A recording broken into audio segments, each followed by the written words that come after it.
ప్రస్తుత కుటుంబంలో ఉన్నటువంటి ప్రతి సమస్యకి పరిష్కారం ఏంటి అనేది బాగా ఆలోచన చేస్తే పరిష్కారాలు దొరకట్లేదు. ఎందుకు దొరకట్లేదు అంటే ప్రస్తుతము ఉన్నటువంటి పరిస్థితుల్లో ఎక్కువ శాతము మనం ఆడంబరాలకు వెళ్ళిపోతున్నాం.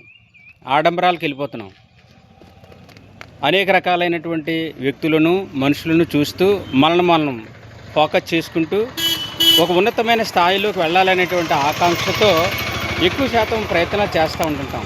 కానీ మనకున్నటువంటి పరిస్థితుల్లో పేద స్థితి, దీనస్థితి, భోజనం లేని పరిస్థితి, డబ్బులు లేని పరిస్థితి, మంచి ఇల్లు లేని పరిస్థితి, మనకున్నటువంటి ప్రతి దాంట్లో కూడా తక్కువలో ఉన్నాము. కానీ ఎక్కువ వాళ్ళతో పోటీ పడుతున్నందువల్ల ఏమవుతుందంటే మన కుటుంబాలు విచ్ఛిన్నమైపోతూ ఉన్నాయి.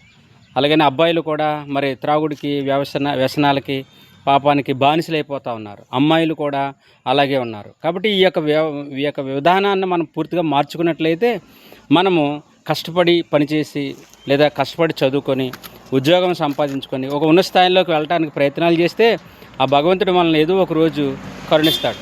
అంతే తప్ప మరి మనం అనతి కాలంలోనే ఎక్కువగా మరి గొప్పవాళ్ళు అయిపోదాం అనుకుంటే పులిని చూసి నక్క వాత వేసుకున్నట్లే అవుద్ది. కాబట్టి మనం అలా చేయకూడదని మరొకసారి మరి నా యొక్క మనసులో మాట మీ అందరికీ తెలియపరుస్తున్నాను.